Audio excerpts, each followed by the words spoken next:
Hey, good morning to you. Mark again here, Weatherman Plus. Good afternoon if you're watching this later in the day. And happy Mother's Day to all you moms out there. God bless you all. I hope you have a very blessed Sunday today. Now, we have a lot going on today, so remember I did put the timestamps in the description. That way it saves you time. And if you've never been here before, hello. My name is Mark. Hit the subscribe button. Make sure you hit that bell. Now, this is what we're dealing with overnight, last night, and today for the Ohio Valley for all these storms. I hope y'all did heed the warning that I put out before I went in my Sabbath. Now we have a lot to talk about. We have a very heavy rainfall coming. We have an expanded tornado threat that has grown, as well as wind and hail. Plus we have these cold temperatures that is still coming down, and it pretty much is going to be the inhibitor of all these storms clashing together. So if you want updates on this afternoon, to do an update video like I did last time, just make sure that we are updated on the impacts and what could happen. Hit that like for me. Let me know you do want the updates. Also, if you're celebrating Mother's Day today, hit that like button for the moms, guys. They've been through a lot. God bless all you moms. Hope you have a very great day today. Now, this is a system, it was very strong overnight last night as well, but it is strengthening for the storm still for the Ohio Valley, and I'm showing that it's even strengthened even more since the last video I made. Plus, it's going to bring some snowfall to people. I'll go through that as well. Now, we are going to get a couple bounces of very cold air that will be coming into our country. This is the AO, your Arctic Oscillation. And you see the cold air is happening now, yesterday, and it will start going back towards the neutral phase from the 10th to 11th. Then it's going to bounce back in again, 13th and 14th, and then go back away. Now, we do have another one on the 20th. The 20th and 21st of May. And I'm showing that that's not really nothing to worry about, guys. Matter of fact, I'm showing the coldest temperatures will be in the 40s, maybe for Michigan. That's how much it's not going to dip in at all. Now, I didn't put videos up for you today because we're not going to stay on pivotal weather for too much longer. I'm going to show you, matter of fact, more detail from WSV3, link in the description if you ever want to use it. But this is a look from the 500 millibar level, so you can see all the cold air that is coming in, and you can see right around the 10th, this cold air is going to be coming in through the Midwest, upper north, and then it's going to go through the northeast around the 11th and 12th for the last time for the last dip. And then around the 19th and the 20th is going to be another Arctic cold air with a chance to come to the Midwest, upper Ohio Valley, upper Michigan, as it goes through the 19th to 20th and the 21st. And this is the 850 millibar level, so you can see a little bit of what's going on. We have the daytime heating and all the energy that's coming from the big dew points that we have coming from the Gulf of Mexico coming into the central U.S. You have your surface low pressure moving all the way to the Ohio Valley. You can see it here. And as the cold air is coming down early last night, early this morning, it's spinning counterclockwise, so it's shoving the cold air down. It's going to clash up with this warm air, and it's really going to cause a line of storms. And then the anomaly on the 19th, it will come through the Midwest, upper Ohio Valley, and go to the northeast by the time it gets to the 21st and 22nd and move away. Now, these are your temperatures first thing this morning, about 7 o'clock Central Time. You can see the surface low pressure is right here. It's going to move to the Ohio Valley. The warm temperatures coming up. The cold temperatures coming down from the polar air, and this is going to clash right along Texas, Oklahoma, Arkansas, Missouri, and it's going to create a lot of thunderstorms and a lot of severe weather. Then as you go through your night tonight into tomorrow morning, 7 o'clock Central Time, you can see everybody's pretty much in the 40s and still in the 50s from this Arctic air that's coming in. You are getting some 30s in the Midwest, especially for the upper Michigan area, upper Wisconsin. You get some freezing temperatures, upper Minnesota, as well as the West Coast seeing 30s and 40s as well. And Tuesday morning is the upper Northwest, all the way across the central U.S., all the way to the Northeast. Everybody's going to be in the 40s waking up in the morning. But in the coastal states of the Northeast, Michigan, Wisconsin, Minnesota, y'all going to be in freezing temperatures just in the early morning temperatures. Then Wednesday, as it swings to the Northeast, it's going to warm back up towards the west. You're still going to be in the high 40s for the central U.S. as well as Ohio Valley now in the high 30s, and the Northeast. The intercoastal will be high 30s. Everybody else will be in the 40s. And then for Thursday, before our big warm-up, it'll be one more little hit of high 30s to 40s for the Ohio Valley and the Northeast. Then it'll be on a warm-up. Thursday is going to warm up really good. You're going to get 90s all the way from Arizona to Nevada to California all the way up. There's going to be a lot of warm temperatures on the western side of the U.S., while the eastern side is going to be in the 50s and 60s, but still it's going to be warming up. And with all that cold air coming down, now we got all the daytime heating, plus all these heavy dew points that's coming up from the Gulf of Mexico. Once you get to about 10, 11 o'clock this morning, now you're going to be clashing with 70 dew points, and that's really going to make a lot of severe storms. On one side, you're going to have 30s and 40s coming down. You're going to have 70 dew points coming up, and that clash is going to create a big line of convection and severe weather, and it will go all afternoon long. Then tomorrow morning, there's going to be more storms in the south as these dew points still in the 70s clash with this cold air that came down, and all afternoon long it's going to be filled with 70 dew points all in the south. And your day one outlook for today is you have thunderstorms in all this green area, but you have severe weather in this marginal risk for this dark green. You have slight risk in this yellow and an enhanced risk in this orange. Now your marginal goes all the way up to Columbus, Ohio, and your slight risk goes all the way up to Nashville, Tennessee, as well as Springfield, Missouri on the southeast side. You're right in the marginal and the slight risk as well. But the enhanced risk is from Memphis, Tennessee, all the way to Waco, Texas. Plus, we have a tornado risk today. We have 2% in all this green area, and we have a 5% chance in this darker area right here. And you have a 5% risk for tornadoes in this big region here, all the way from Atwood, Tennessee, all the way to the little east of Dallas, Texas. You have a 5% chance right here in northeast New Mexico, panhandle of Texas. But you also have this brown region that is 5% all the way from central Texas all the way up to southern Illinois. You have a 15% chance for hail in this dark yellow here. Plus this darker yellow right here, you have a 30% chance for hail today. And you have a significant chance for hail, which means 2 inches or more, all the way from Waco, Texas, all the way to the edge of Memphis, Tennessee. This big circle here, you have a chance for significant size hail today. And for tomorrow, all this green will see thunderstorms for tomorrow, but we do have severe weather. You have a marginal for severe weather right here in this dark green for tomorrow. You also have marginal in all this dark green here, all the way to Tallahassee, Florida. This whole region is in a marginal for severe weather for tomorrow. And you have a slight risk right here in this yellow area for tomorrow for severe weather. So you need to watch out for tomorrow as well. Plus we have a 2% tornado watch that we need to watch for tomorrow. This whole region here, the same region for the severe weather in the marginal, has to watch out for tornado threat as well. There's also a hail threat for tomorrow. Right here on the East Coast where the severe was, the big green area, you have hail threat for tomorrow, as well as the big green area that was in the south for tomorrow. You have also a 5% chance for hail for tomorrow. And the slight chance, the 15% chance, has a big chance for hail as well for tomorrow. And you do have a chance for significant hail of 2 inches or greater for tomorrow for Texas, all the way from San Angelo, all the way down to San Antonio. And Hawaii, I did check for you. I'm not showing any threat with this tropical cyclone. As you can see, it's going to stay a tropical depression. It was going to be a tropical storm, but it downgraded, so it's not showing a lot of favorable strength and energy to go any further. I also have this on to show you that there is one spaghetti model that shows it could do a crazy curve over southern Florida. It's highly unlikely, but there is one spaghetti model showing that could happen, but I don't see that happening. Now these storms moving through Ohio Valley late last night, early this morning, is still going to be a fast mover. So I hope y'all saw the video from Friday.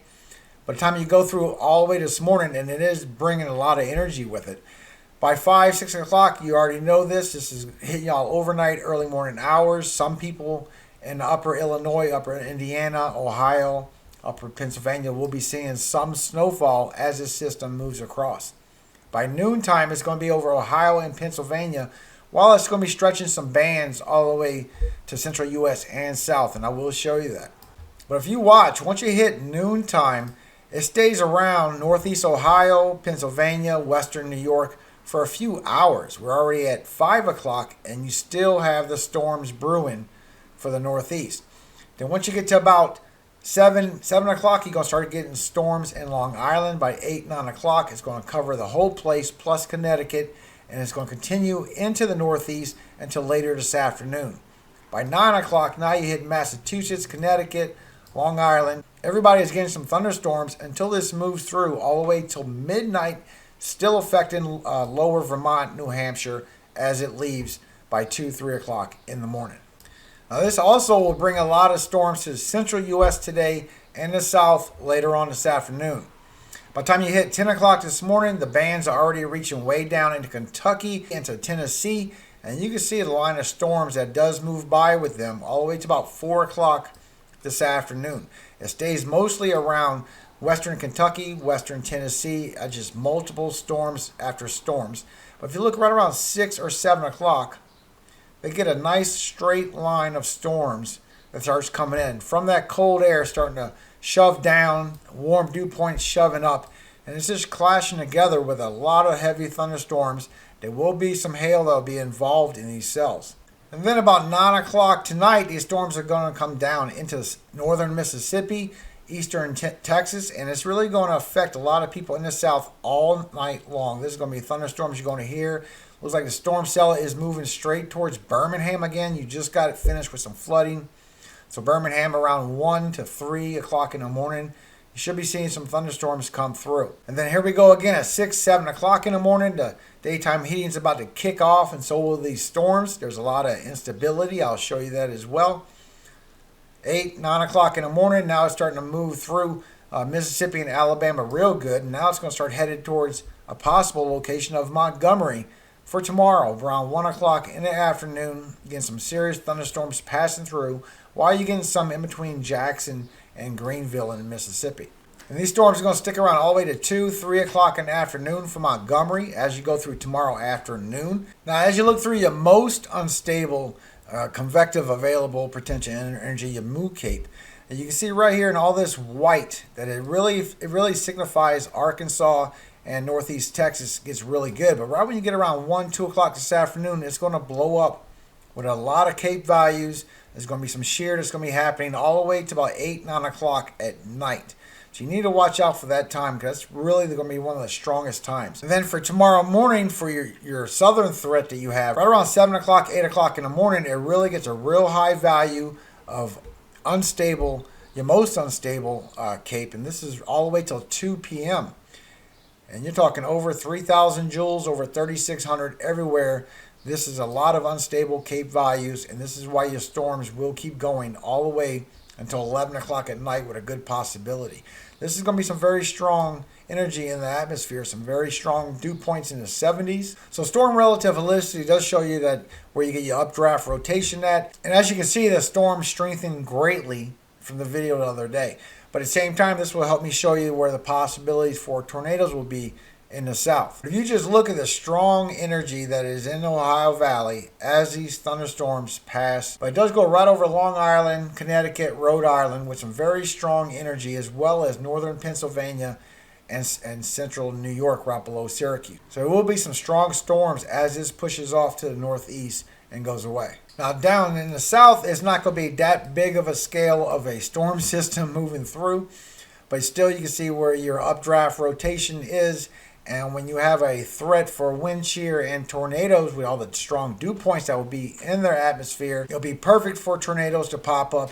And you can see where the possible updraft cyclonic rotation can pop up. You get really high values that's early in the morning northeast Texas, but they get really strong for northern Louisiana from 10 o'clock all the way till 3 o'clock this afternoon. And then we have a couple little rogue cells that does have some updraft rotation to them as the storm system does move to the south and goes away. But you could very easily be, this isn't exact science. You can't follow these guidance models to be exactly where it's going to be, but it is showing that a lot of these cells will have a lot of updraft rotation to them that we need to watch out for these tornadoes as it passes by. Right now I'm seeing most of the updraft rotation is in central Mississippi, right above Jackson, as it moves towards southern Alabama by Ozark and Monroeville. So we need to watch out for these cells as they move till tomorrow by 6 p.m. Now there is going to be some snow that does come down as this system goes across the Ohio Valley all day and all afternoon. I'm showing it is going to be light amounts, maybe an inch. It's very light amounts from what I'm picking up with the NAM 3K. Then as we get in through this afternoon, once you get around 12 to 3 o'clock, By 4 or 5 o'clock, it's going to stretch to New York, and that's going to be the end of all the snow. And I'm showing a possible 2 to 3 inches. So northern Pennsylvania, all the way to Meadville, where it's just a quarter inch. All this green is an inch, and the dark green is 2 inches plus. So you do have a little area, a little hot spot. And as we look through the total precipitation that we could get from this rainfall, as we go all the way until this afternoon, is for the Ohio Valley. Then we have for the south, which is going to get some very heavy rainfall, especially by Monday. But what I'm going to do is I'm going to show it for the next 5 days, show you what could happen even further in the south. And just to show you all the heavy rainfall, all the blue is a half an inch to an inch for the lighter blue. But all this purple that you see is all an inch plus, and all this pink is almost 2 inches. So this is a lot of heavy rainfall that we will be getting. Well, you got a quarter inch and all this blue. You got a half inch to an inch and all this light blue. But there is a couple of spots that will be seeing heavy rainfall. And the heaviest being in the south. And all this white area, remember this is a couple more days. This is a 5 day. This is a 5 day total precipitation. All this white area is anywhere from 2 to 3 inches of rainfall within the next 5 days. And you have a very heavy region all the way from Alexandria, Louisiana, all the way past Monroeville, Alabama. And it's talking 4 inches all the way across of rainfall. And you got a very hot spot right below Jackson, above Macomb, Mississippi, right by Crystal Springs. A good chance of getting 6 inches plus rainfall within the next 5 days. So we need to be aware of that. All right, I'm going to play this so we can see what could happen according to the GFS. And I say could because it's for the next 2 weeks. So let it fly by. We'll see what storms that could happen. I do see something else could be happening in the south, plus a couple of storms that could happen in the Midwest. So we will see. Now, as for all of you, I'd like to say a certain verse today, especially for the women because it's Mother's Day. Happy Mother's Day to all you women, all the things you put up with, all the strength that you have behind your heart. Thank you again, especially my mom. Thank you for creating my life. I do love you forever for it. So God bless you all you moms. Proverbs 31. The words of King Lemuel, the prophecy that his mother taught him. What, my son, and what, the son of my womb, and what, the son of my vows? Give not thy strength unto women, nor thy ways to that which destroyeth kings. It is not for kings, O Lemuel. It is not for kings to drink wine, nor for princes strong drink, lest they drink and forget the law, and pervert the judgment of any of the afflicted. Give strong drink unto him that is ready to perish, and wine unto those that be of heavy hearts. Let him drink and forget his poverty, and remember his misery no more. Open thy mouth for the dumb in the cause of all such are as appointed to destruction. Open thy mouth, judge righteously, and plead the cause of the poor and needy. Who can find a virtuous woman? For her price is far above rubies. The heart of her husband doeth safely trust in her, so that he shall have no need of spoil. She will do him good and not evil all the days of her life. She seeketh wool and flax, and worketh willingly with her hands. She is like the merchant's ship. She bringeth her food from afar. She riseth also while it is yet night, and giveth meat to her household, and a portion to her maidens. She considereth a field and buyeth it. With the fruit of her hands she planteth a vineyard. She girdeth her loins with strength, and strengtheneth her arms. She perceiveth that her merchandise is good. Her candle goeth not out by night. She layeth her hands to the spindle, and her hands hold the distaff. She stretcheth out her hand to the poor, she reacheth forth her hands to the needy. She is not afraid of the snow of her household. She is not afraid of the snow for her household, for all her household are clothed with scarlet. She maketh herself coverings of tapestry. Her clothing is silk and purple. Her husband is known in the gates, when he sitteth among the elders of the land. She maketh fine linen, and selleth it, and delivereth girdles unto the merchant. Strength and honor are her clothing, and she shall rejoice in time to come. She openeth her mouth with wisdom, and in her tongue is a law of kindness. She looketh well to the ways of her household, and eateth not the bread of idleness. Her children arise up and call her blessed, her husband also, and he praiseth her. Many daughters have done virtuously, but thou excellest them all. Favor is deceitful, and beauty is vain. But a woman that feareth the Lord shall be praised. Give her of the fruit of her hands, and let her own works praise her in the gates. Amen. God bless you all, moms. I appreciate y'all visiting my channel today. If you know someone that does need to see these impacts or some of this information, or a lonely mom out there that has no one left, send her this video. I would love to tell her how much the Lord praises her. God bless her. God bless all of you. Hope you have a very blessed day today. All glory does go to God, God of Jacob. Amen. God bless you, moms.